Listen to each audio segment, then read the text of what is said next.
जी, आज के लेक्चर का आगाज़ करते हैं। सबसे पहले क्वेश्चन चैप्टर 14 की होम असाइनमेंट आपको दी गई थी, 2 क्वेश्चंस, उनको डिस्कस करते हैं। क्वेश्चन नंबर 9 था और क्वेश्चन नंबर 11 था। जी, क्वेश्चन नंबर 9 पे आइए। 9 की डिस्कशन करते हैं केस स्टडी में। वॉल्यूम 2। क्लास में कोई ऐसा स्टूडेंट जिसके सामने इस वक्त ये वॉल्यूम 2 नहीं है? सबके पास है। Question 9, Kamal, a chartered accountant, is engaged to audit the financial statement of Ahmed Wholesalers AW for the year ended June 30th, 2004. कमाल obtained, डेट को अंडरलाइन कर लें। समटाइम डेट क्वेश्चन में अहम होती है सब्सिक्वेंट इवेंट के पॉइंट ऑफ व्यू से। Kamal obtained a documented and understanding of AW's internal controls relating to the accounts receivable and assessed control risk relating to accounts receivable as high. High को underline कीजिए। जी मेरे भाई, ये जो बातें कर रहे हैं आप, बताइए इस लफ्ज का जो मैंने अंडरलाइन करवाया है इसका कंफर्मेशन में क्या अहमियत है? आपकी बला जाने कौन सा लफ्ज अंडरलाइन कराया है? खुदा का खौफ करें यार। जी मेरे भाई, आप बताइए साथ वाले। कंट्रोल रिस्क हाई है तो कंफर्मेशन में इसकी क्या सिग्निफिकेंस होती है? हम नेगेटिव कंफर्मेशन सेंड नहीं कर सकते। Kamal requested and obtained from AW an aged account receivable schedule listing the total amount owed by each customer as of the balance sheet date and send positive confirmation request to a sample of customer. उसने कहा भाई मुझे वो सारी ageing दीजिए और list दीजिए सारे डेटर्स की बैलेंस के साथ ताकि मैं पॉजिटिव कंफर्मेशन लेटर सेंड करूं। तो यहां तक बिल्कुल उसने सही किया है, कोई प्रॉब्लम नहीं है। सब्सिक्वेंटली कमाल tested the accuracy of the edged accounts receivable schedule. उसने देखा कि क्या उसको एजिंग जो दी गई थी वो ठीक थी। Kamal has asked Tariq and audit staff to follow up on the 3 returned confirmation data summarized below. कह रहा है नीचे हमने आपको 3 कंफर्मेशन बता रहे हैं जो कि वापस मिली हैं, हमें रिटर्न हुई हैं। Assume each confirmation is material if the potential misstatement is projected to misstatement. Assume करना है कि हर एक मटेरियल है if misstatement projected to population. Projected misstatement projected to population का मतलब क्या होता है? जी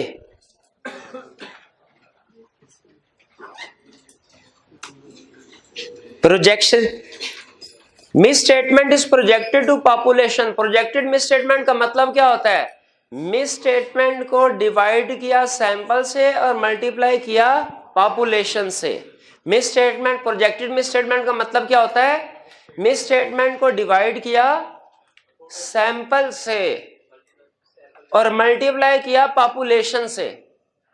प्रोजेक्टेड मिसस्टेटमेंट का मतलब क्या होता है? मिसस्टेटमेंट को डिवाइड किया किससे?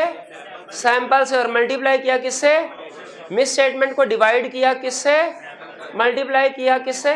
पॉपुलेशन से। ये कैलकुलेशन की थी ना हमने, प्रोजेक्टेड मिसस्टेटमेंट। जी कह रहे ज्यूम करना है कि सारे मटेरियल है। तो अब हमने बताना है कि किस केस में हमारा रिप्लाई क्या होगा।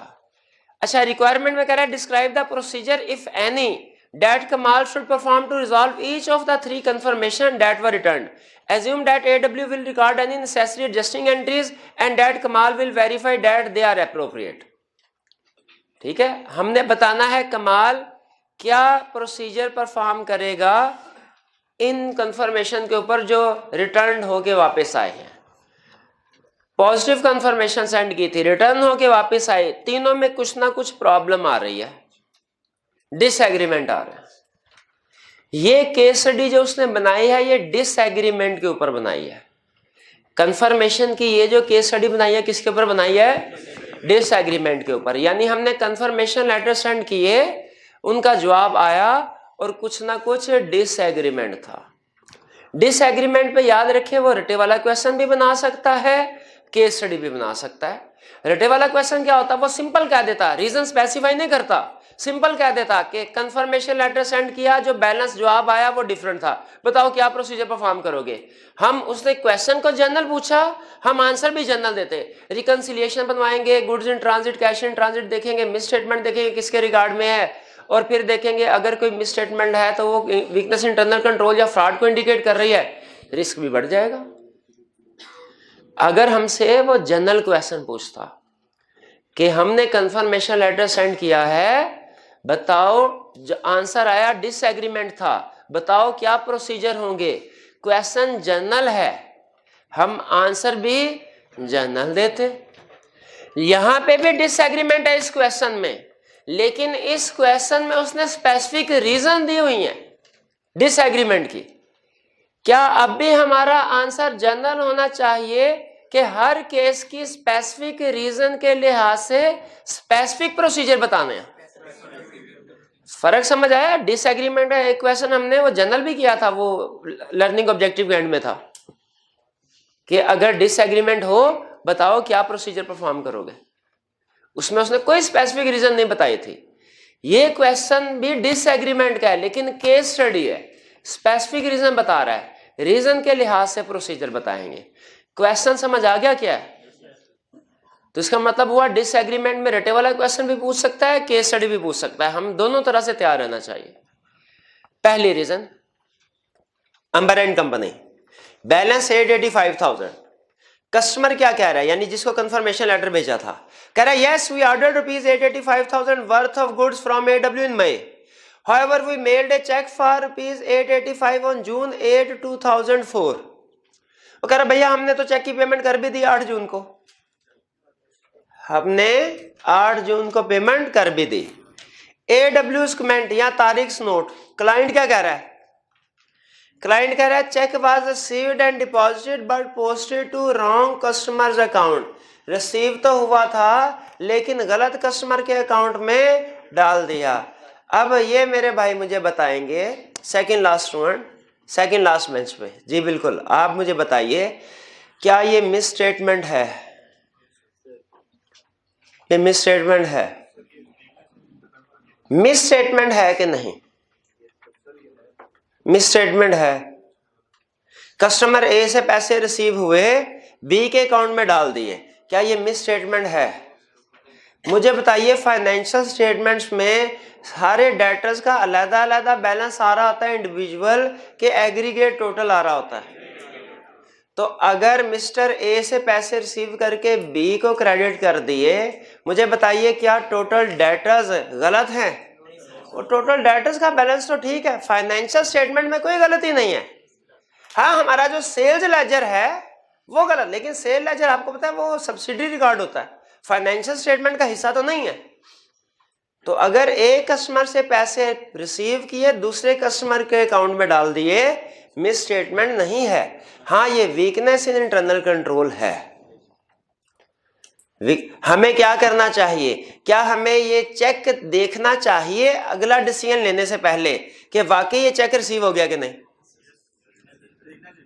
चेक रिसीव हो गया कि नहीं, उसके अकाउंट में ट्रांसफर हो गया कि नहीं, रॉन्ग कस्टमर ही सही, पहले देख लें कि रीजन सी ठीक है कि नहीं।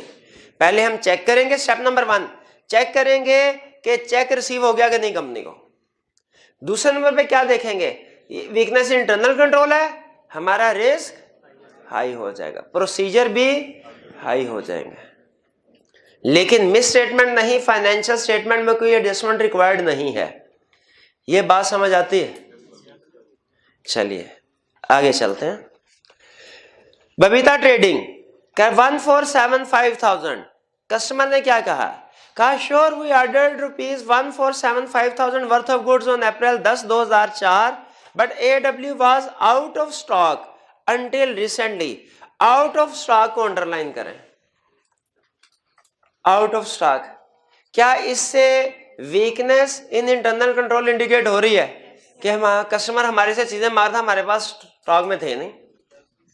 ठीक है, आप कोई किताब लेने के लिए जाएं बुक शॉप वाले के पास और कहे सर किताब नहीं है, आप क्या कहेंगे? कहेंगे आपके कंट्रोल जी वीक हैं, आपने क्या अपना बफर स्टॉक या उसे क्या कहते हैं minimum order quantity safety stock maintain नहीं किया हुआ क्या? ठीक है, क्या स्टॉक का खत्म होना वीकनेस इन इंटरनल कंट्रोल की निशानी है? बिल्कुल है। तो इन्वेंट्री पे कंट्रोल वीक है, इससे एग्री करते हैं। कैसे पता चला इन्वेंट्री का कंट्रोल वीक है? इन्वेंट्री खत्म हो गई, उसे तो चाहिए था जब इन्वेंट्री कम हो फौरी तौर पे ऑर्डर कर देता ताकि इन्वेंट्री मौजूद होती, कस्टमर को इंतजार ना करना पड़ता। बहरहाल मिस स्टेटमेंट नहीं है। कह रहा है they back order the goods and we finally received them on July 6, 2004। बाद में उन्होंने ऑर्डर जो है वो चीजें डिस्पैच की, हमने चीजों को कब रिसीव किया? 6 जुलाई। ये रेंट क्या था? ये रेंट के बाद रिसीव किया। अब बताइए ये मिस स्टेटमेंट है कि गुड्स इन ट्रांजिट? कि कुछ भी हो सकता है। देखें जी,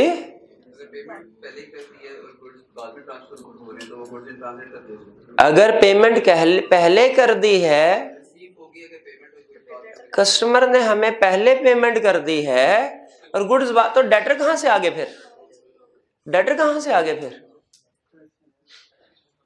पेमेंट नहीं की उसने। क्वेश्चन ये है कि गुड्स इन ट्रांजिट है कि मिस स्टेटमेंट? के डिपेंड करेगा गुड्स डिस्पैच कब की। अगर गुड्स डिस्पैच की ये रेंट से पहले तो फिर मिस स्टेटमेंट नहीं, गुड्स इन ट्रांजिट का केस है। और अगर गुड्स डिस्पैच की ये रेंट के बाद तो फिर मिस स्टेटमेंट है। कट ऑफ की गलती होगी, मिस स्टेटमेंट है ये, क्योंकि ये फिर अगले साल की ट्रांजैक्शन है, अगले साल में रिकॉर्ड होनी चाहिए, इस साल का रिसीवेबल नहीं रिकॉर्ड होना चाहिए। अब बताइए हमें कैसे पता चलेगा कि गुड्स को कब डिस्पैच किया गया था? गुड डिस्पैच नोट को देखेंगे। तो इस केस में हम क्या कहेंगे कि हम गुड डिस्पैच नोट को इंस्पेक्ट करेंगे। अगर तो डेट है ये रेंट के पहले वाली तो फिर ये गुड्स इन ट्रांजिट का केस है, किसी एडजस्टमेंट की जरूरत नहीं। और अगर गुड्स डिस्पैच नोट है ये रेंट के बाद वाला तो फिर ये अगले साल की ट्रांजैक्शन है, इस साल में नहीं आनी चाहिए, इस साल ये एंट्री रिवर्स होनी चाहिए, इस साल ये एंट्री रिवर्स होनी चाहिए। ये पॉइंट समझ आया कि गुड्स इन ट्रांजिट है कि नहीं है, डिपेंड करता है डिस्पैच कब किया। ये रेंट से पहले किया तो गुड्स इन ट्रांजिट है ये रेंट पे। अगर ये रेंट के बाद गुड्स को डिस्पैच किया तो भाई फिर 30 जून पे ये गुड्स इन ट्रांजिट नहीं है, सेल नहीं हुई, सेल को रिवर्स करना चाहिए। और स्टॉक भी हमारा है ये, क्योंकि सेल ही रिवर्स होगी तो स्टॉक हमारा ही होगा, कंफर्मिंग बात थोड़ी होगा। ये बात समझ आई कि नहीं? अच्छा, मुझे नहीं लगता बात समझ आई। मेरे भाई आपको बात समझ आई है? ये क्या क्या कहा मैंने?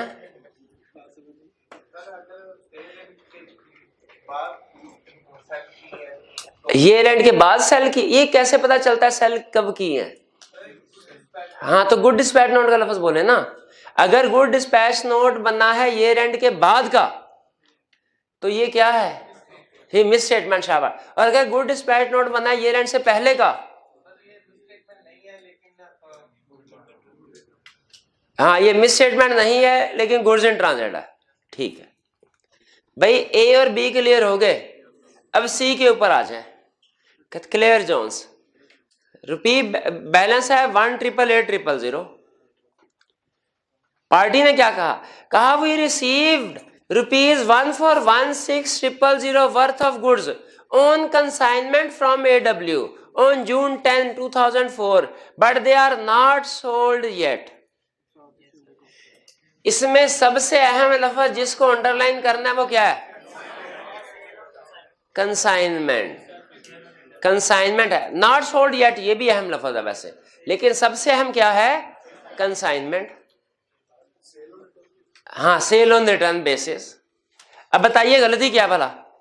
भाई कंसाइनमेंट पे गुड्स हैं, सेल नहीं हुई तो ये अभी हमारी सेल्स नहीं है, ये हमारा स्टॉक है। उसका रिसीवेबल उसने रिकॉर्ड कर लिया, इसका मतलब क्या हुआ कि उसने सेल्स रिकॉर्ड कर चुका है। उसे 2 काम करने चाहिए और नहीं और कोई नहीं जिससे पूछूंगा वो ये केस समझ आ गया ना आपको? जी मेरे भाई आप बता दीजिए, आपके साथ वाले भाई। हाँ जी, आपके साथ ये वाला पीछे क्यों देख रहे हैं? हाँ साथ वाले को, हाँ दोस्त है वो इसलिए। जी मेरे भाई बताइए, इसमें क्या दो काम करेंगे? फाइनेंशियल स्टेटमेंट में क्या करेक्शन करवाएंगे? बुक अरेंज कर रहे थे भाई, शाबाश। हाँ जी, ये भी प्रोसीजर है फेल होने का। उस्ताद पढ़ा रहा है और ये बुक अरेंज कर रहे हैं, शाबाश भाई शाबाश, लगे रहो लगे रहो। जी भाई ये साथ वाला मेरे भाई आप बताइए, कौन से फाइनेंशियल स्टेटमेंट्स में दो एडजस्टमेंट करवाएंगे?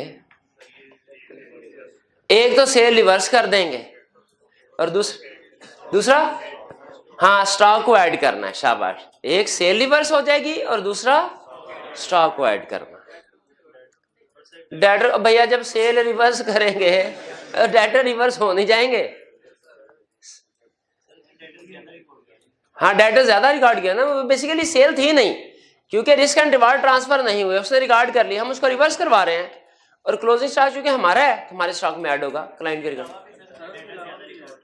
नहीं उसके अलावा वो डिफरेंस नहीं उसने आइडेंटिफाई किया, जो बाकी फर्क है ना 1888 और 1416 में, उसका डिफरेंस नहीं होगी, पुराना रिसीवेबल होगा ना, उसको उसने डिसएग्री नहीं किया, उसने डिसएग्री सिर्फ 1416 को किया है, तो हम इसी की रिवर्सल डालेंगे। बाकी कोई पुरानी पिछली सेल भी तो होगी कोई। जी ये क्लियर हो गया क्वेश्चन 9? कोई प्रॉब्लम तो नहीं? कोई प्रॉब्लम नहीं। चलिए क्वेश्चन 11 पे आते हैं। जी जी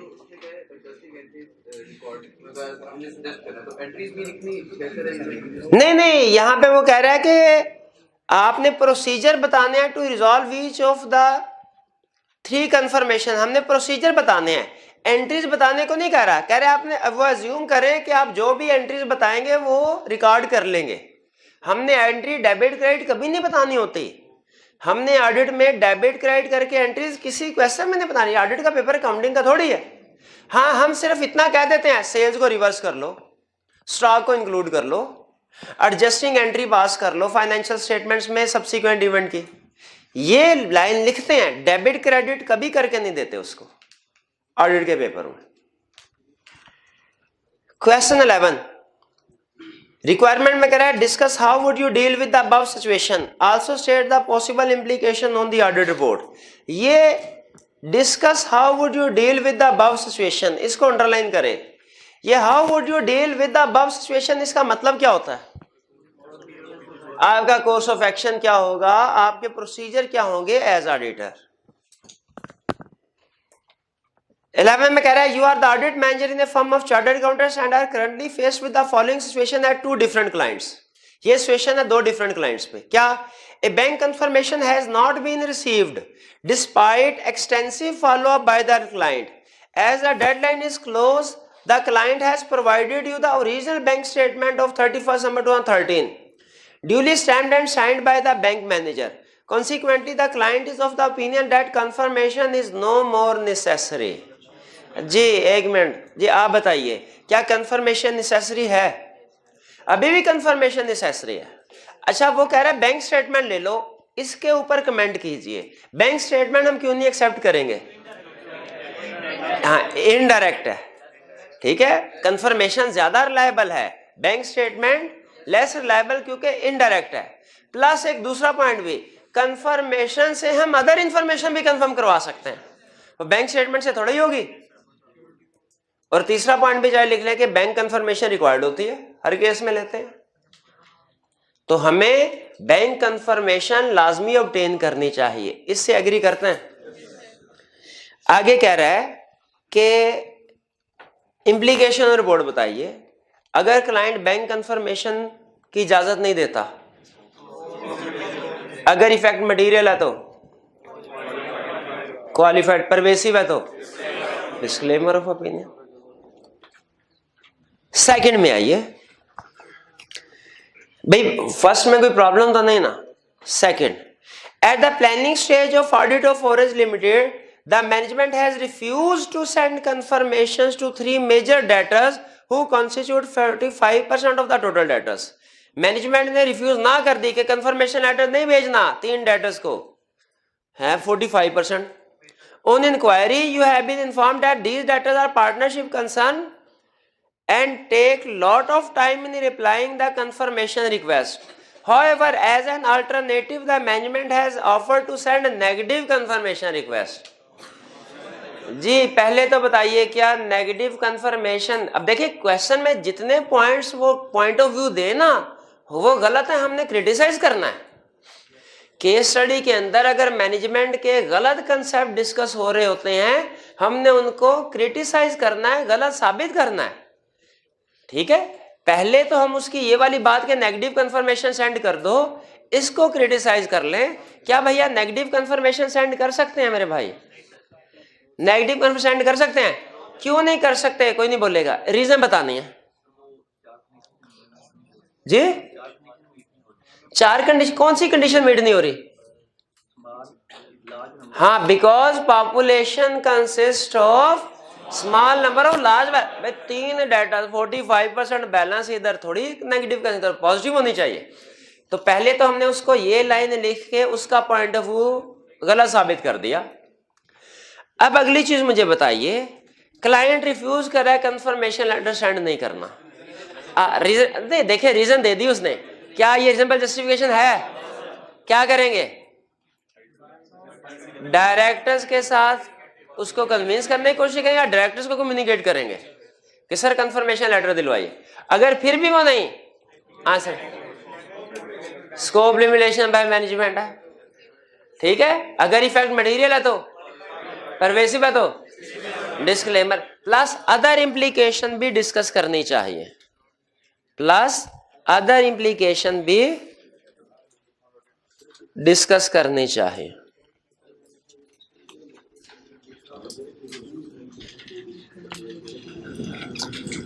जी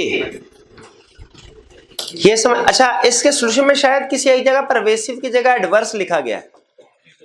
हाँ, ए पार्ट में उसको चेंज कर लीजिएगा. अगर स्कोप लिमिटेशन परवेसिव हो तो डिस्क्लेमर ऑफ ओपिनियन आएगा, एडवर्स नहीं आएगा.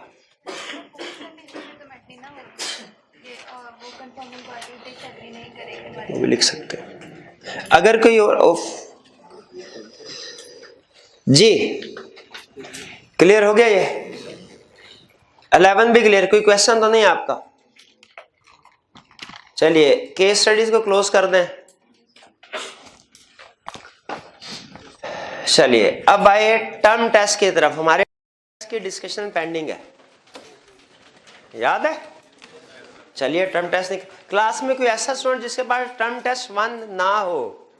ये 10 दिसंबर को हुआ था, जो नहीं आपके पास डिस्ट्रीब्यूट किया था अभी हमने. हाँ, ये आगे भी दीजिएगा जी. डिस्कशन स्टार्ट करें.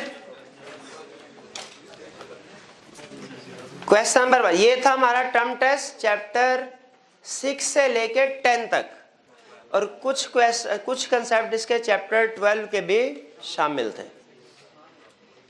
Question 1, as an auditor appointed under companies act 2017 what would be your response in the following situation. इन सिचुएशन में रिस्पॉन्स क्या होगा आपका? अंडरलाइन किसको करना है? कीजिए अंडरलाइन. इसका मतलब क्या है? आंसर किसके मुताबिक देना है? कंपनीज एक्ट के मुताबिक. While appointing you as auditor against a casual vacancy, the board of directors states that you will not be entitled to audit certain major payments stated to be commission on sales. बताइए, वो कह रहा है कि आपको casual vacancy में directors appoint कर रहे हैं और कह रहे हैं आपने कमीशन ऑन सेल्स का ऑडिट नहीं करना. क्या लीगल कोई इशू है इसमें? क्या कैजुअल वैकेंसी के केस में डायरेक्टर्स को अपॉइंटमेंट करनी चाहिए? जी भाई, कितने स्टूडेंट्स का ख्याल है डायरेक्टर को अपॉइंटमेंट करनी चाहिए? कितनों का ख्याल है नहीं करनी चाहिए? बिल्कुल, डायरेक्टर को ही कैजुअल वैकेंसी में अपॉइंट करनी चाहिए विद इन 30 डेज. तो इसका मतलब है डायरेक्टर्स का तो कोई इशू नहीं है. अब दूसरा, क्या कोई और इशू है? क्या ऑडिटर को बाय लॉ रोका जा सकता है कुछ सर्टन एरियाज को चेक ना करने से? नहीं, ऑडिटर का राइट टू इंफॉर्मेशन है, लीगल राइट है. ठीक है. कि वो पूरी की पूरी फाइनेंशियल स्टेटमेंट्स पे ओपिनियन देगा और किसी भी तरह की इंफॉर्मेशन जो ऑडिट के लिए जरूरी है वो ऑब्टेन कर सकता है। तो उसमें लॉ की वायलेशन क्या है कि उसके राइट को रिस्ट्रिक्ट किया जा रहा है। ठीक है, वो सारे financial statements including commission on sales को वेरीफाई करने का पाबंद है, उस पर ये रिस्ट्रिक्शन नहीं लगाई जा सकती। समझ आ गई बात की? डायरेक्टर्स की अपॉइंटमेंट वाले में कोई इशू नहीं है, लेकिन उसके जो रिस्ट्रिक्ट किया जा रहा है पावर्स को, इसमें इशू है। रिस्पॉन्स हमारा ये होगा, हम इस टर्म से एग्री नहीं करेंगे। हमारा रिस्पॉन्स एज ऑडिटर पूछा है ना, ठीक है, हम इन टर्म से एग्री नहीं करेंगे क्योंकि लॉ हमें रिक्वायर करता है सारी फाइनेंशियल स्टेटमेंट्स पे ओपिनियन देना। B, you have been appointed as auditor of A limited at its annual general meeting held on July 19, 2018. The company closes its accounts on March 31st every year. When your assistant goes for a surprise check of cash on September 30th, 2018, he is not allowed to do so by the finance director, who tells him that audit can be conducted only after accounts for the year are ready. मुझे ये बताइए, ये जिस company का year and 31 दिसंबर 2019 है, उसके auditor आज दिसंबर 2019 में अपॉइंट हो चुके हैं कि अगले साल होंगे? हो चुके हैं। आपको पता है साल के शुरू में ही वो तीसरे चौथे महीने में नॉर्मली ऑडिटर अपॉइंट हो जाते हैं।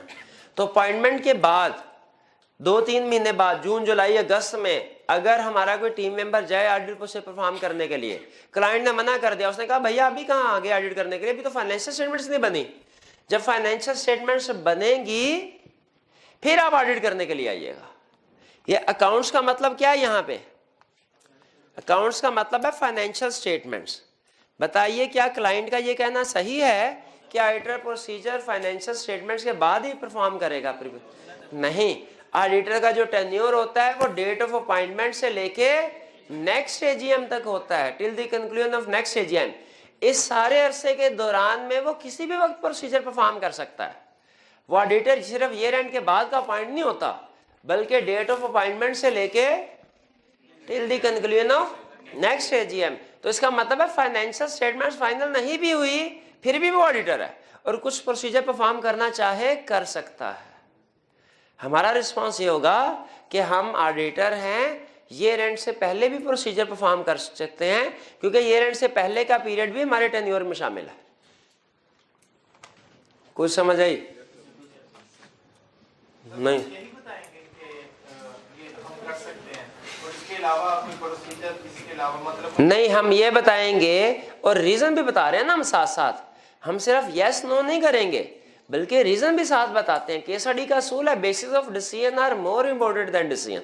तो हम बता रहे हैं ना क्यों, क्योंकि हमारा टेन्योर में है ये period. Auditor date of appointment से लेके till the conclusion of next AGM तक अपॉइंट होता है ऑडिटर।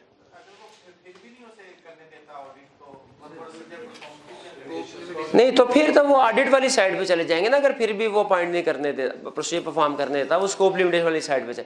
उसने सिर्फ कंपनीज एक्ट के मुताबिक पूछा, हम कंपनीज एक्ट के मुताबिक रीजन बताएंगे।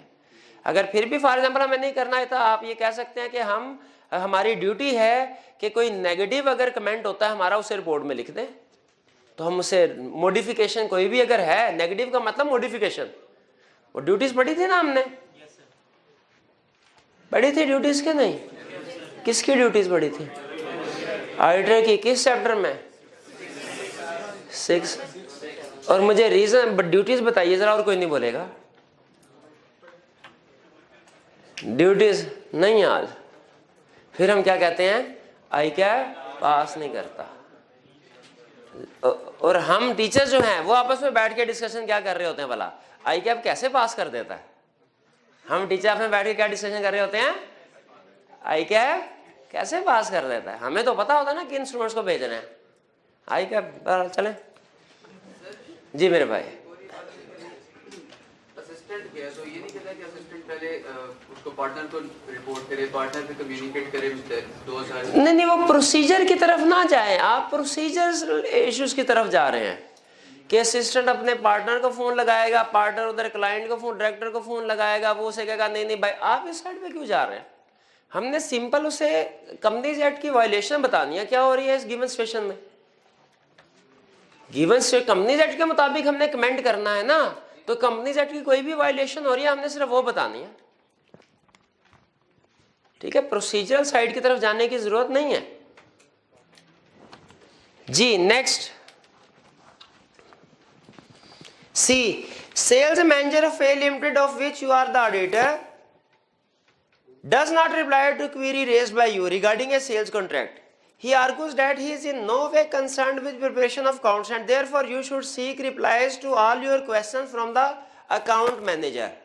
कह रहा सेल्स मैनेजर कह रहा भाई मेरे पास क्यों आगे ऑडिट करने के लिए, फाइनेंशियल स्टेटमेंट तो अकाउंट्स मैनेजर बनाता है, उससे जाके पूछो। सही कह रहा है क्या? हाँ जी, वो किसी भी एम्प्लॉय से इंफॉर्मेशन ले सकता है for the purpose of audit, ये उसका लीगल राइट है, पढ़ा था हमने, ठीक है। तो ऑडिटर हम क्या रिस्पॉन्ड क्या करेंगे, ऑडिटर का लीगल राइट है कि वो किसी भी एम्प्लॉय ऑफ द कंपनी से या ऑफिसर या डायरेक्टर ऑफ द कंपनी से for the purpose of audit information require कर सकता है, ठीक।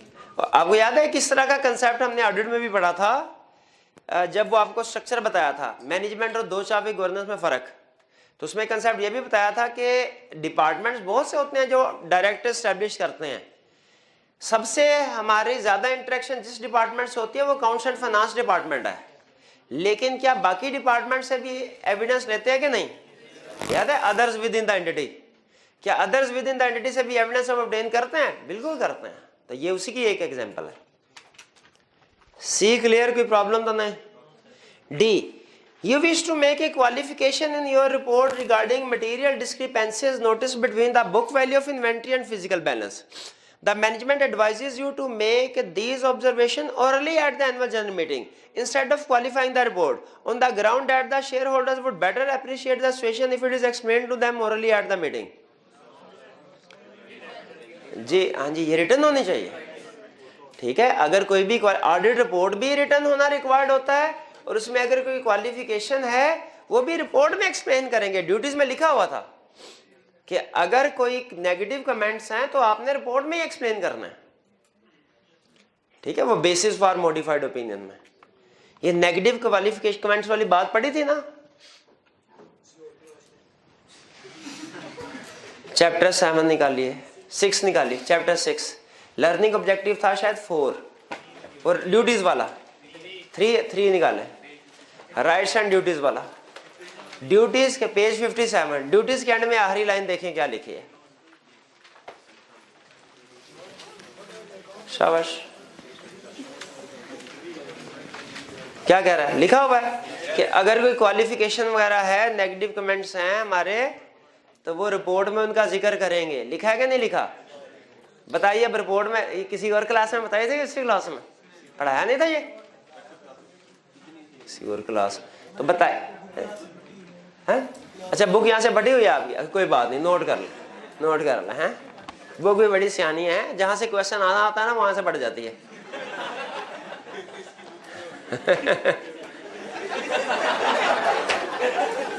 Question A, part A, your father in law holds 30% shares and is also a director of F Limited of which you are the auditor.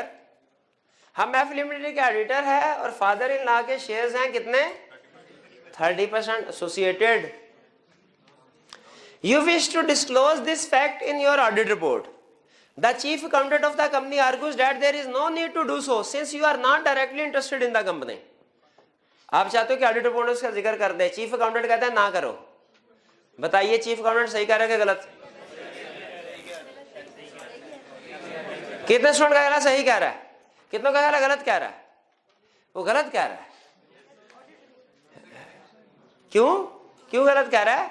Audit report में तो independence का हम कोई जिक्र नहीं करते, ये तो थ्रेड में है, कंपनी एक्ट में थोड़ा ही है। नहीं, कंपनी एक्ट में भी तो है स्पाउस वाला, स्पाउस और मायने, हाँ ये तो फादर इन लॉ है। हाँ ये फादर इन लॉ क्या होता है? कोई बात नहीं, कभी ना कभी आप बन ही जाएंगे।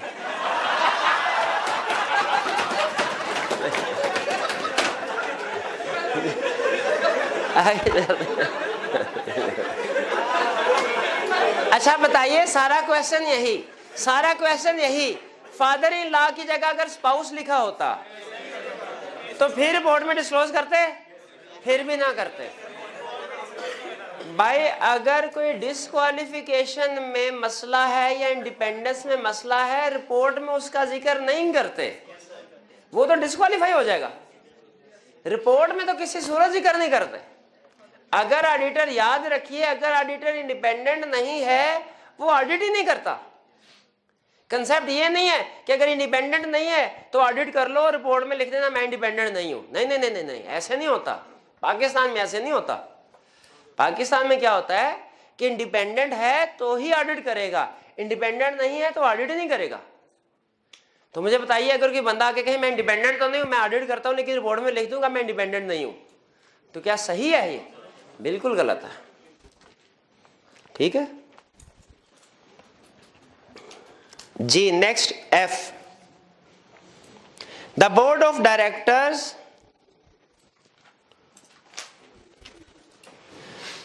of the company states that it will authenticate the accounts only when the auditors have signed the same। कह रहे हम, आपने लॉ में पढ़ा हो ना, डायरेक्टर्स ऑथेंटिकेट करते हैं अकाउंट्स को। अरे एक डायरेक्टर, एक चीफ एग्जीक्यूटिव पाकिस्तान में ना हो तो 2 डायरेक्टर्स, लिस्टेड कंपनी है तो CFO भी। इस तरह कोई मिलते जुलती बात पड़ी थी कि फाइनेंशियल स्टेटमेंट्स को ऑथेंटिकेट करना होता है। यहाँ पे अकाउंट्स का मतलब क्या है? Financial statements. ठीक है, वो कह रहा है ऑडिटर को कि भैया हम ऑथेंटिकेट नहीं करेंगे, आप रिपोर्ट दे दो, हम बाद में ऑथेंटिकेट करें, हमारी तसल्ली हो जाएगी। तो क्या सही? नहीं, बिल्कुल नहीं। याद रखें, डायरेक्टर्स लॉ रिक्वायर करता है कि पहले डायरेक्टर्स ऑथेंटिकेट करेंगे, फिर उसके बाद हम रिपोर्ट में साइन करेंगे। हमने ऑडिट में भी पढ़ा था, रिपोर्ट में डेट में, कि ऑडिटर कौन सी डेट इंक्लूड करेगा रिपोर्ट पे? When auditor has obtained sufficient appropriate audit evidence including approval of financial statements bye directors. याद है? हाँ, याद किए हो तो फिर हो ना, अभी तो रिवीजन करनी है आखिरी महीने हैं, जिसमें रिवीजन नहीं, ये लिखवाया हो ना आपको, सिर्फ आखिरी महीने रिवीजन नहीं लिखवाया हुआ कि नहीं? किधर लिखा है? दिखाओ किधर लिखा है? हाँ, मेरी बात तो काम की होती नहीं ना। किधर लिखा? हाँ, किधर लिखा है भाई? इससे पूछ रहा हूँ, नहीं लिखा होगा इसने। ये ले, नहीं लिखा होगा, शाबाश।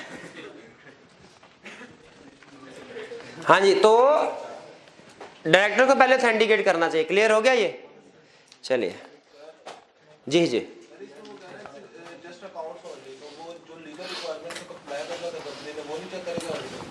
नहीं, ऑडिटर सिर्फ अकाउंट्स के ऑथेंटिकेशन के हवाले से हम डिस्कस करेंगे, बाकी की लीगल रिक्वायरमेंट्स का जिक्र नहीं कर रहा यहाँ पे।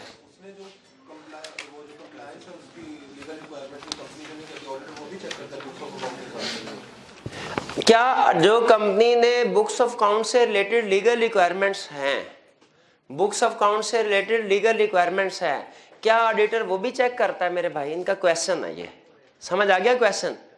क्या बुक्स ऑफ अकाउंट से रिलेटेड जो लीगल रिक्वायरमेंट्स हैं ऑडिटर वो भी चेक करता है? पहले तो बताइए, क्या बुक्स ऑफ अकाउंट से रिलेटेड कोई लीगल रिक्वायरमेंट्स होती हैं? होती हैं कि होती होंगी? होती हैं। अच्छा बताइए, क्या ऑडिटर उनकी कंप्लायंस चेक करता है? जी, क्या चेक करता है? कोई नहीं बोलेगा। क्या चेक करता है? ये नहीं पता, लेकिन कुछ ना कुछ करता है। आप पूछ रहे हैं तो कुछ ना कुछ करता जरूर होगा। ए भाई, साथ वाले भाई बताएं, क्या करता है यार? ये हाल। हाँ, ऑडिट रिपोर्ट में क्या SCCP ने कोई एडिशनल रिपोर्टिंग रिस्पॉन्सिबिलिटीज इंपोज की हैं ऑडिटर पे? कि ऑडिटर ने कुछ एडिशनल मैटर्स पे भी ओपिनियन देना है? और कोई नहीं बोलेगा। वो कौन कौन से हैं? ये ले, फिर कहेंगे सर ने नहीं पढ़ाया। फिर क्या कहेंगे? सर ने सही नहीं पढ़ाया। फेल क्यों हो गए? वो 2 नंबर का 3 नंबर का क्वेश्चन आ गया था, वो तो सर ने पढ़ाया ही नहीं था। यही कहेंगे ना, 3 नंबर का क्वेश्चन, नंबर कितने हैं? 23। फिर अगली बात क्या करते हैं? नहीं नहीं सर, वो उस 3 नंबर वाले क्वेश्चन से कॉन्फिडेंस लूज हो गया था हमारा, है 97 नंबर के पेपर से कॉन्फिडेंस नहीं बढ़ा और 3 नंबर के क्वेश्चन से कॉन्फिडेंस लूज हो गया। यही कहते हैं ना भाई आप? नहीं कहते हैं? कहते क्यों नहीं? चले तब भाई बताइए 4 ओपिनियन कौन से हैं, फिर क्षमा कर देता हूं इनको। बताइए बुक्स पे, और बुक्स मेंटेन करनी होती हैं, और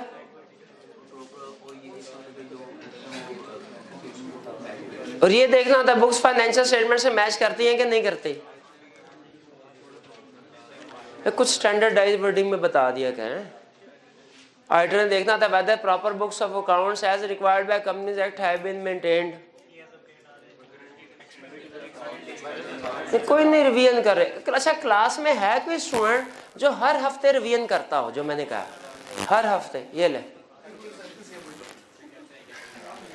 भाई। नहीं नहीं कोई नजर नहीं आएगा, जैसे मर्जी देख है ही नहीं। क्या बहुत मुश्किल होते हैं यार। हम तो किया करते, हम बाकी किया करते थे रिवीजन हमारा। हाँ बाकी वैसे सही बात, हमारा वक्त अच्छा था ना, ये YouTube होती थी ना, फेसबुक होते थे, मोबाइल होते थे। हाँ। आगे चलते हैं question 2। Mr. Ali ACA was working with Galaxy Limited as director till March 31st, 2011. He joined the ABC and Company Chartered Accountants with effect from April 1, 2011 as senior manager. Because of his good relation to Galaxy Limited, he has been able to convince the management of Galaxy Limited to appoint ABC and Company as external auditor for the year ended December 31st, 2011. चूंकि उसके ताल्लुक वाकफियत थी, hello आई थी, उसने कहा sir इसी firm को auditor appoint करें। Consequently, a proposal has been sent to the firm. Mr. Ali is confident that if proposal is accepted, he will be able to finalize the engagement very efficiently and economically, as he is aware of whole business and accounting practices of the company. You are required to briefly explain. Can firm be appointed as external auditor keeping in view legal requirements?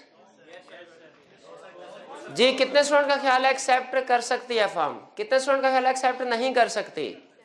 Accept कर सकती है, क्योंकि legal requirements partners पे apply होती हैं, manager पे नहीं। वो जो रिक्वायरमेंट है ना कि he has been employ of the company last 3 years, वो पार्टनर्स के लिए है। लीगल रिक्वायरमेंट बताया हो ना, लीगल रिक्वायरमेंट्स और एथिकल रिक्वायरमेंट्स में बेसिक डिफरेंस। लीगल रिक्वायरमेंट्स सिर्फ पार्टनर्स पे अप्लाई होती है, एथिकल रिक्वायरमेंट्स सारी फर्म पे अप्लाई होती हैं। Second, what are the threats involved if firm accepts the engagement? अगर फर्म एंगेजमेंट को एक्सेप्ट कर ले, थ्रेट्स क्या हैं?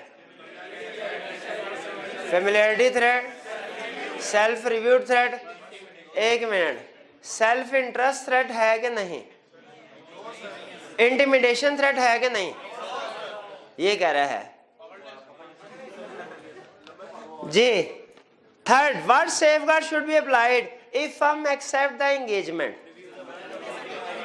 जी इस टीम मेंबर को टीम का, इस पर्सन को टीम का हिस्सा नहीं होना चाहिए। क्वालिटी कंट्रोल रिव्यू, ठीक है, लेकिन सबसे अहम सेफगार्ड क्या लिखना है? इस मेंबर को टीम का हिस्सा नहीं होना चाहिए। सेकंड क्लियर है? कोई प्रॉब्लम तो नहीं? भाई समझ आ रहा है टेस्ट कैसे करना था? अच्छा क्लास में कितने स्टूडेंट्स हैं जिन्होंने टेस्ट अटेम्प्ट किया ये वाला? नहीं ये नहीं हो सकता, ये नामुमकिन है। अच्छा चले मैं चेक करता हूँ।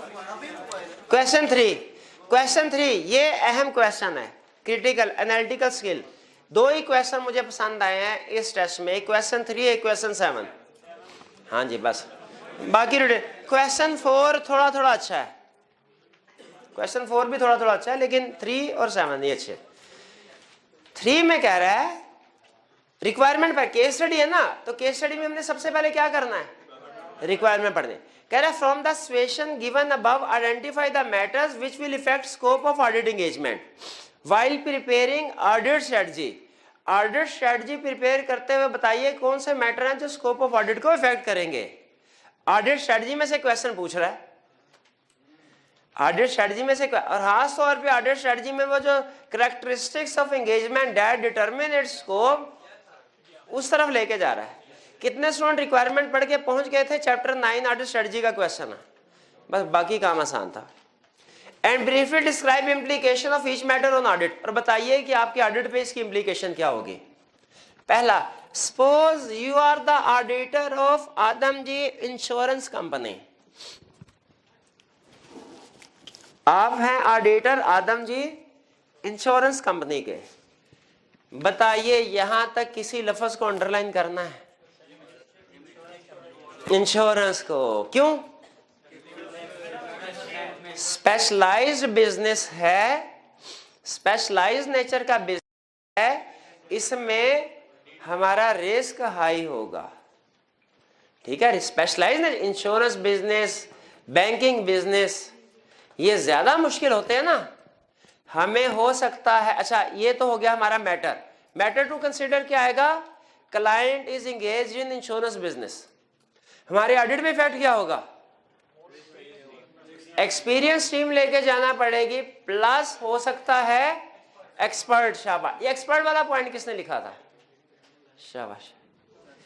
चले, और किसने ये लिखा पॉइंट लिख दिया था कि इंश्योरेंस है तो कॉम्प्लेक्स बिजनेस होगा? ये नहीं है। इंश्योरेंस का बिजनेस, ये बैंकिंग बिजनेस, ऐसे बिजनेस जो टेक्नोलॉजी बेस्ड है, ऐसे बिजनेस जो फैशन बेस्ड हैं, इनमें रिस्क याद रखें ज्यादा होता है। Listed on all 3 stock exchanges of Pakistan, listed company है। And are planning the audit for the year end December 31, 2012। अच्छा, अगर किसी स्टूडेंट के जहन में पॉइंट आया हो तो ये भी वैलिड है। इसमें पॉइंट्स ज्यादा थे, मार्क्स हमने कम रखे हैं, 2-3 पॉइंट, यानी इसमें तकरीबन 8-9 पॉइंट्स हैं। सिर्फ 6 जिसने आइडेंटिफाई कर लिया पूरे नंबर मिल जाएंगे। लिस्टेड कंपनी है। अब ये कंसेप्ट आपको नहीं पता होगा, लेकिन वैसे बता रहा हूं, लिस्टेड कंपनीज के ऊपर स्टॉक एक्सचेंज की रेगुलेशंस भी अप्लाई होती हैं। तो फिर हमारे स्कोप में स्टॉक एक्सचेंज की रेगुलेशंस भी शामिल हो जाएंगी, उनकी कंप्लायंस की गई कि नहीं। ठीक है, लिस्टेड कंपनी है, हमारे स्कोप में स्टॉक एक्सचेंज की रेगुलेशन भी शामिल हो जाएंगी, और इंश्योरेंस ऑर्डिनेंस की एप्लीकेशन भी चेक करनी है हमने। स्कोप में पढ़ा था ना, अगर स्पेशलाइज्ड ऑडिट क्लाइंट हो तो उस पर जो जो लॉ अप्लाई होता है उसकी कंप्लायंस चेक करनी है हमने। अगर बैंक है तो आपको बताया था कंपनीज एक्ट के साथ साथ बैंकिंग कंपनीज ऑर्डिनेंस की भी कंप्लायंस चेक करनी है। ये डिस्कस हुई थी ना बात चैप्टर 9 में। अगर इंश्योरेंस कंपनी है तो कंपनीज एक्ट के साथ साथ इंश्योरेंस ऑर्डिनेंस की कंप्लायंस भी चेक करें, और अगर लिस्टेड कंपनी है तो रेगुलेशन भी चेक करनी है।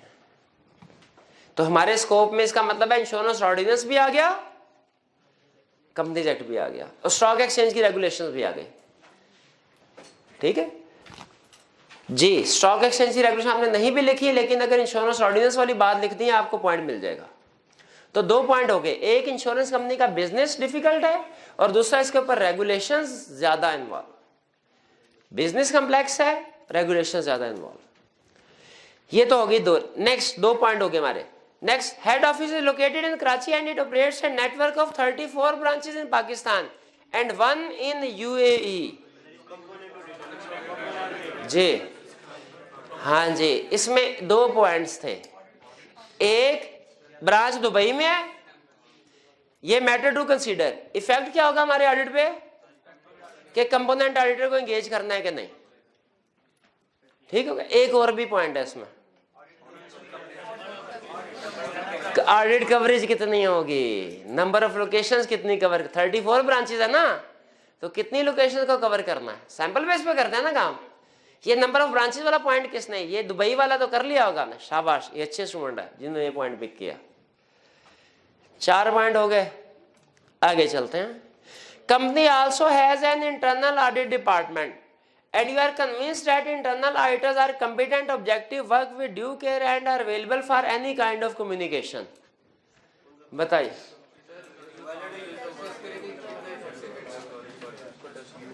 जी, कंपनी का इंटरनल ऑडिट डिपार्टमेंट है, ये है मैटर टू कंसीडर। हमारे ऑडिट पे इम्प्लीकेशन क्या होगी इसकी, कि हमने इनके वर्क को यूज करना है कि नहीं। ये आपको बताया गया था इंटरनल ऑडिटर के वर्क को यूज कर सकते हैं। अभी पूरा स्टैंडर्ड पढ़ना है हमने, सिर्फ बेसिक कंसेप्ट बताया था। इंटरनल ऑडिटर के वर्क को हम यूज कर सकते हैं, लेकिन चेक करना होता है कि क्या वो कॉम्पिटेंट है कि नहीं, ऑब्जेक्टिविटी है कि नहीं, सिस्टमेटिक एंड डिसिप्लिन अप्रोच है कि नहीं। हाँ वो बता रहा है, तो हमने यही देखना है कि क्या हम इसका वर्क यूज कर सकते हैं कि नहीं। जी नहीं, हम देखेंगे कि client has effective internal audit department, ये हो गया मैटर टू कंसीडर, हमारी हेडिंग बन गई। Client has effective internal audit department. Matter effect on audit क्या होगा, whether firm will use its work और नॉट। ठीक है, और अगर हम इसका वर्क यूज करते हैं हमारे प्रोसीजर्स कम हो जाएंगे। इंटरनल वाला पॉइंट भी क्लियर हो गया। हमारी ऑडिट को इफेक्ट करता है क्या इंटरनल डिपार्टमेंट? बिल्कुल करता है। अगर हम इसका वर्क यूज करना चाहें तो इससे हमारे प्रोसीजर कम हो जाते हैं, लेकिन वर्क यूज करने के लिए कंडीशन है, पहले इसको वैल्यूएट करना होता है। 5 point. Next, during initial meeting with CFO of the company he told you that in April 2012 company has installed computerized accounting system on its branches to replace manual accounting system. जी, company has installed, अब matter to consider क्या आ जाएगा, company has installed computerized information system. Effect क्या होगा, auditor को, अब चूंकि ये कंप्यूटराइज सिस्टम क्लाइंट के इंटरनल कंट्रोल सिस्टम का हिस्सा बन गया, ऑडिटर को इसको भी वैल्यूएट करना पड़ेगा। फिर सुन लें, अगर क्लाइंट आईटी सिस्टम यूज कर रहा हो, ऑडिटर के लिए लाजमी हो जाता है क्लाइंट के आईटी सिस्टम को वैल्यूएट करे, सही काम कर रहा है कि नहीं, क्योंकि क्लाइंट के इंटरनल कंट्रोल का हिस्सा है। ठीक है, तो मैटर टू कंसीडर क्या होगा, auditor has to evaluate computerized accounting system, ताकि वो चेक कर ले कि क्या इसकी परफॉर्मेंस जो है वो ठीक है ये ऑपरेट। और अगर ऑडिटर, अब मुझे बताइए, एक नेक्स्ट कंसेप्ट को रिलेट कर रहा हूं, क्लाइंट आईटी सिस्टम यूज कर रहा है, ऑडिटर चेक करेगा उससे। बताइए, क्लाइंट का आईटी सिस्टम यूज करने के लिए ऑडिटर के पास अपना भी आईटी सिस्टम होना चाहिए कि ऑडिटर हाथों पैरों से चेकिंग कर सकता है आईटी सिस्टम की? अपना भी आईटी सिस्टम, लोहे को लोहा काटता है ना, तो क्लाइंट का आईटी सिस्टम जो है उसके लिए ऑडिटर के पास भी आईटी सिस्टम होना चाहिए। ऑडिटर अगर अपने ऑडिट में कंप्यूटर टेक्निक इस्तेमाल करे, सुन ले, अहम कंसेप्ट है, एक चैप्टर की बेस है चैप्टर 13 की। अगर क्लाइंट आईटी सिस्टम यूज कर रहा है तो ऑडिटर को भी आईटी सिस्टम यूज करना पड़ेगा क्लाइंट का सिस्टम चेक करने के लिए। ऑडिटर अगर आईटी सिस्टम यूज करे अपने ऑडिट में, इसे कहते हैं CAATs, CAAT CAAT, computer assisted audit techniques. नाम से जाहिर है क्या मतलब है कि ऑडिटर कंप्यूटर की हेल्प ले रहा है, असिस्टेंस ले रहा है, किस लिए, ऑडिट प्रोसीजर परफॉर्म करने के लिए। और ऑडिटर कैट्स कब यूज करता है भला, जब क्लाइंट आईटी सिस्टम यूज कर रहा हो। तो यहां पे ये लिखेंगे कि auditor has to verify effectiveness of clients IT system, therefore he may have to perform CAATs. Implication audit क्या आई, 2 इम्प्लीकेशन बता दी। पहली, हमने क्लाइंट का आईटी सिस्टम वैल्यूएट करना है, ये कंसेप्ट क्लियर। दूसरी, कैसे वैल्यूएट करना है, कैट्स के जरिए, CAAT कैट। जी हाँ, पहली दफा, बिल्कुल पहली दफा बता रहा हूं मैं। ऑडिट में जो भी कंसेप्ट है ना, आपको कभी ना कभी पहली दफा ही बताता हूं, तो परेशान होने की जरूरत नहीं। अभी ऑडिट होता, अभी पिक्चर बाकी है मेरे दोस्त, अभी तो और भी कंसेप्ट आएंगे जो मैंने पहली दफा बताना है, लेकिन वो थोड़े हैं। ठीक है, हमारा तकरीबन 65% जो है वो सिलेबस कंप्लीट हो चुका है। जी 50% चाहिए, चलें जी, यहाँ पे हमारे सेशन का अख्ताम होता है। 50% चाहिए। और भाई 200 नंबर का भी पेपर हो ना, तो मैं पूरा कॉन्फिडेंट हूँ 50 नंबर फिर भी लेना मुश्किल होगा आपके लिए। तो गुस्से से क्यों, अच्छा मुझे गुस्से से देखना शुरू हो जाते हैं, क्यों? रिवीजन नहीं कर रहे, टेस्ट नहीं देते, घर जाके 2 घंटे पढ़ते नहीं है, टाइम पे नहीं आते, छुट्टियां करते हैं, फिर भी कहते हैं क्या पास नहीं करता है। ठीक है, अच्छा किसी और क्लास की मिसाल दे रहा हूं, हाँ ठीक है। चलिए आगे चलते हैं। अब ये कैट्स का कंसेप्ट समझ आ गया। क्लाइंट अगर कंप्यूटर सिस्टम इस्तेमाल कर रहा हो तो हमने क्या करना है, कैट्स। क्यों? लोहे को लोहा काटता है। हाँ हाँ बिल्कुल, शाबाश। दूसरी बात एक्सपर्ट वाली भी लिखे, हो सकता है हमें आईटी एक्सपर्ट इंगेज करना पड़े, शाबाश। कोई 50 रुपए नहीं है, ठीक है। कैट्स को अप्लाई करने में हो सकता है आईटी एक्सपर्ट की जरूरत पड़े, वो डेफिनेटली पड़ेगी। Although in the first 2 months of installation, employee faced some problems, but now they have sufficient experience to operate it, and this shift has saved time and money of the company. यहां पे बताइए कोई ऐसा matter है जो आपकी strategy को affect करे?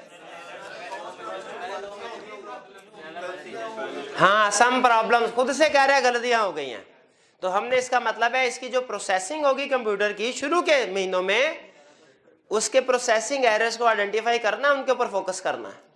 जो जब कंप्यूटर सिस्टम स्टार्ट हुआ उस वक्त के जो प्रोसेसिंग ट्रांजैक्शन थी उनको चेक करना, उनमें गलती होगी, वो अपने मुंह से कह रहा है। क्लियर? तो अब बताइए, देखिए ये इस इंफॉर्मेशन से आप डिसाइड कर रहे हैं हमने क्या क्या काम, यही होती है प्लानिंग या स्ट्रेटजी, कि डिसाइड करना है किन किन एरियाज पे फोकस करना है, किस चीज को हमने वेरीफाई करना है, कौन सी स्कोप में शामिल नहीं है। क्लियर हो गया? क्विक सी रिवीजन फिर से कर लेते हैं। कौन कौन से इश्यूज जो है उन्होंने हमारी स्ट्रेटजी को इफेक्ट किया? एक, क्लाइंट इंश्योरेंस कंपनियां, क्यों इफेक्ट किया? कम्प्लेक्स बिजनेस है और हमने इंश्योरेंस ऑर्डिनेंस की कंप्लायंस देखनी है। दूसरा, लिस्टेड है, ये क्यों इफेक्ट किया? लिस्टिंग रेगुलेशंस को देखना पड़ेगा। तीसरा, उसने कहा 34 ब्रांचेस हैं, ये क्यों इफेक्ट किया? डिसाइड करना है किन ब्रांचेस या लोकेशन को कवर करना है। फिर उसने कहा दुबई में भी एक ब्रांच है कंपोनेंट ऑडिटर के लिए। फिर उसने कहा इंटरनल डिपार्टमेंट भी है, वेदर टू यूज और not work of internal auditor. फिर उसने कहा कि कंपनी ने नया कंप्यूटराइज सिस्टम जो है वो इंस्टॉल किया है, हमने कहा हमने उसकी परफॉर्मेंस को वैल्यूएट करना है और इसके लिए कैट्स इस्तेमाल करेंगे, और अगर जरूरत पड़ी तो आईटी एक्सपर्ट को भी इंगेज करेंगे। और फिर उसने कहा सम प्रॉब्लम्स आई हैं, हमने कहा उस एरिया की प्रॉब्लम्स को हम फोकस करेंगे उस टाइम की। क्लियर? ये समझ आ गया? इश्यूज क्या आइडेंटिफाई करने थे। चलिए, कितने स्टूडेंट है जिन्होंने 4 या उससे ज्यादा इश्यूज एग्जाम में आइडेंटिफाई किए थे? शाबाश, उम्मीद है कि ये पास हो जाएंगे। क्वेश्चन? चलिए, अब मेरा बयान बदल गया। क्वेश्चन 4, नहीं इंशाल्लाह हो जाएंगे पास, जो मेहनत करेंगे हो जाएंगे पास, जो वीकली रिवीजन करेंगे इंशाल्लाह हो जाएंगे पास, और जो छुट्टियां नहीं करेंगे हर रोज क्लास में टाइम पे आएंगे इंशाल्लाह हो जाएंगे पास, जो term test, mock, weekly test वगैरह देंगे वो इंशाल्लाह हो जाए, जो वॉल्यूम 2 की प्रैक्टिस करेंगे इंशाल्लाह हो जाएंगे पास। ऐसा सारी सख्ता हो जाता है जैसे पता नहीं मैं सबसे बड़ा दुश्मन हूं आपका। और भाई मैं ये सारे पता है किस लिए, मैं इसलिए नहीं आपको बता रहा कि आप इसके ऊपर अमल करें और पास हो जाएं, वो मुझे पता ही है कि जितना को अमल आपने करना है।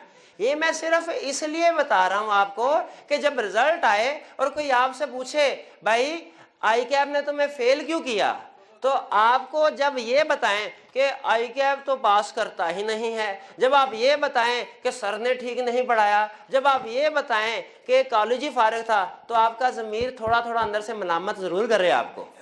उस वक्त ये रीजन, ये बातें याद आएंगी। जी मर चुका हुआ है, हाँ आपकी तो आत्मा ही सड़ेली है। चले क्वेश्चन 4, यू आर द, अच्छा ये किस चैप्टर का क्वेश्चन है वाला? क्वेश्चन 4 10 का, कैसे पता चला? ऑडिट रिस्क को अंडरलाइन करें। अच्छा कह रहे लंबी चौड़ी बात नहीं करूंगा मैं, मुझे सिर्फ ये बता दो इंफॉर्मेशन दी हुई है, रिस्क क्या है और एक की स्टेप्स बता दो कैसे एड्रेस करोगे। लंबी चौड़ी बात नहीं, एक। हालांकि नॉर्मली क्वेश्चन में अगर वो रिस्क के साथ प्रोसीजर पूछे तो हमने 2-3 प्रोसीजर बताने होते हैं, लेकिन यहाँ पे क्या कह रहा है एक भी बता दिया बड़ी बात है। क्या कह रहा है आपने? एक भी बता दिया प्रोसीजर तो बड़ी बात है, रिस्क बताना है और प्रोसीजर।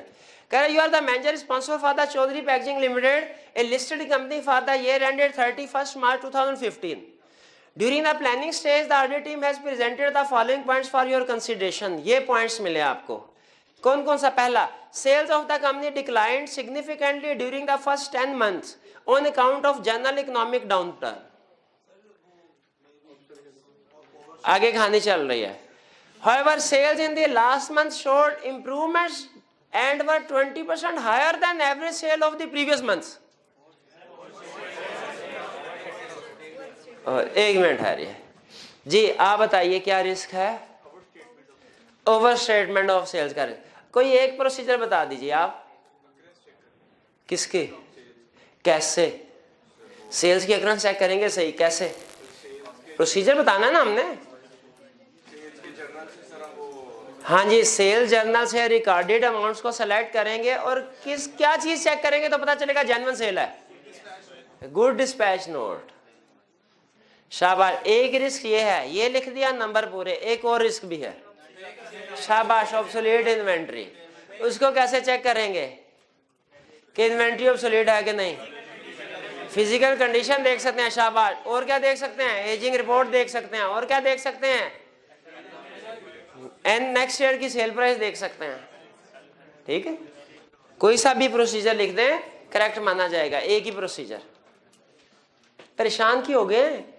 इन्वेंट्री की एनआरवी ऐसे ही कंफर्म नहीं होती क्या? Second, deferred tax recognised on losses amounting to ₹170 million. अच्छा, कितने स्टूडेंट्स हैं जिन्होंने डेफर्ड टैक्स वाला टॉपिक काउंटिंग में नहीं पढ़ा हुआ? सबने पढ़ा हुआ, शाबाश, तकरीबन। मुझे ये बताइए, डेफर्ड टैक्स मुश्किल होता है? कोई मुश्किल बात नहीं पूछ रहा, simple. Deferred tax record recognise करने का क्राइटेरिया क्या है?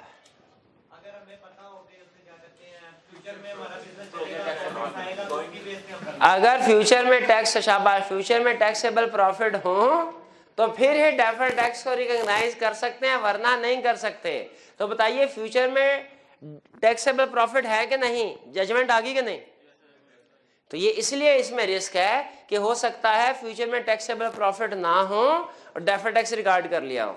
अगर ये आपको लग रहा है बड़ी मुश्किल बात है तो आसान बात लिख लीजिए। क्या? डेफर्ड टैक्स की कैलकुलेशन कम्प्लेक्स होती है जजमेंट में। हाँ, ये लिख दें, या उसकी कैलकुलेशन की तरफ रिस्क ले जाए या उसकी रिकॉग्निशन क्राइटेरिया की तरफ ले जाए, या दोनों लिख लें। दोनों लिख लें। ये भाई जो कॉर्नर में बैठे हैं मेरे भाई, मुझे बताइए, डेफर्ड टैक्स में रिस्क होता है, समझ आ गया?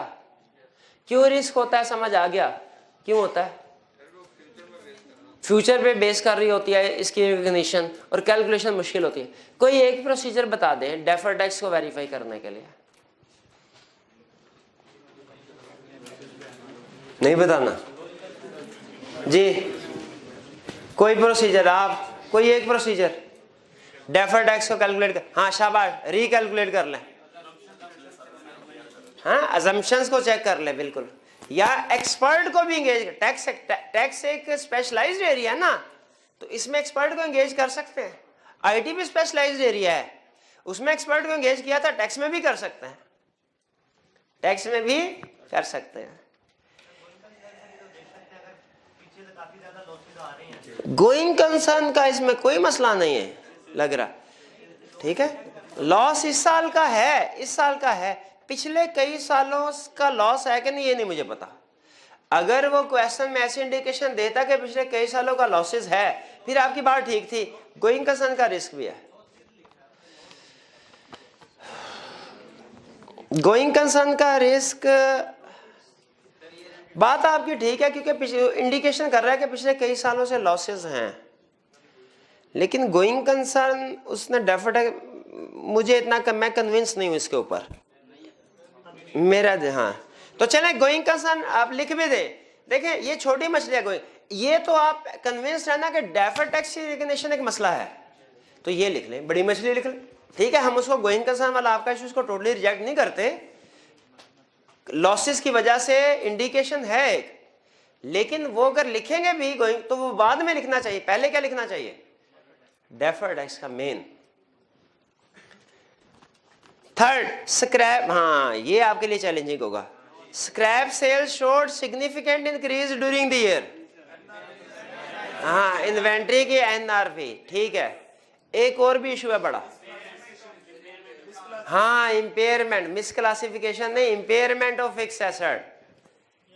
कैसे भाई? अब फिक्स एसेट जो है, ये AC जो है इसको चलाएं और ये गर्म हवा फेंकना शुरू कर दें, तो इसका क्या मतलब है कि सिस्टम फारग हो गया इसका, ठीक है। यहाँ सेटिंग इसकी आउट होगी, सेटिंग अगर सही है फिर भी गर्म हवा फेंक रहे, इसका मतलब है टेक्निकल, तो टेक्निकल मसला हो सकता है, तो इम्पेयरमेंट भी टेक्निकल मसले पे होती है।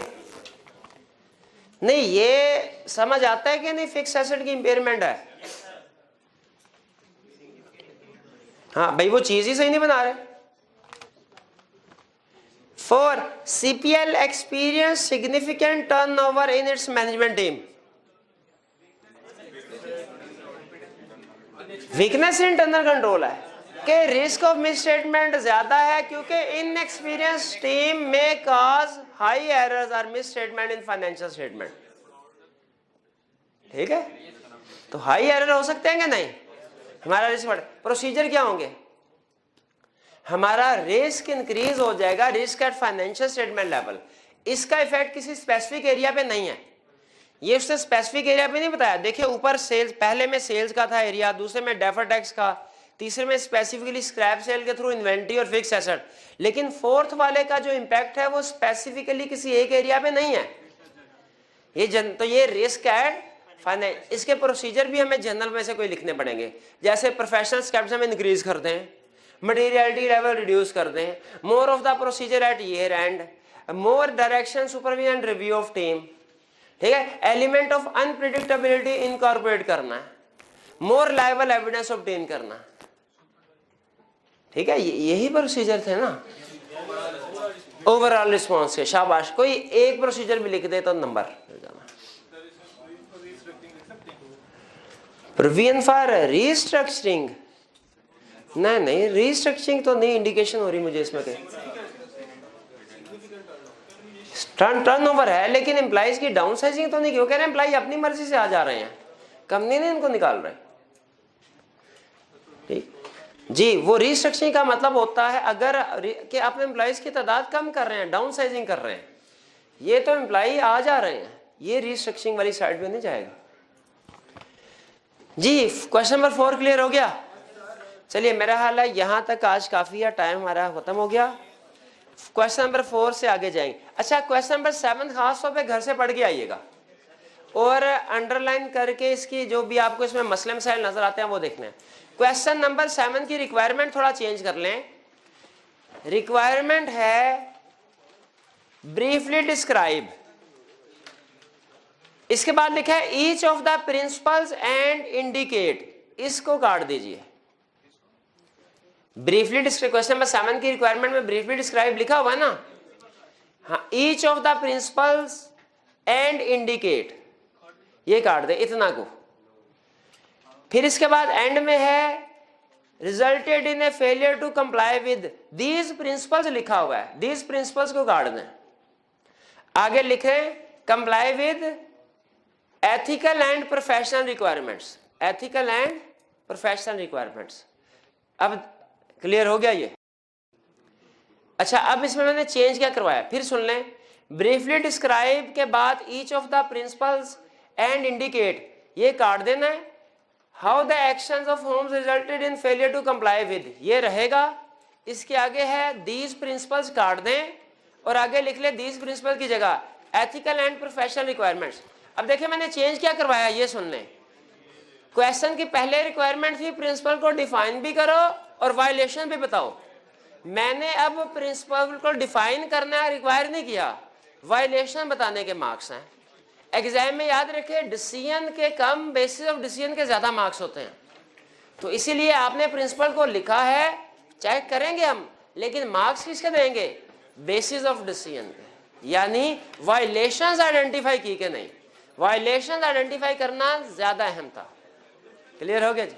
आज का लेक्चर खत्म यहाँ।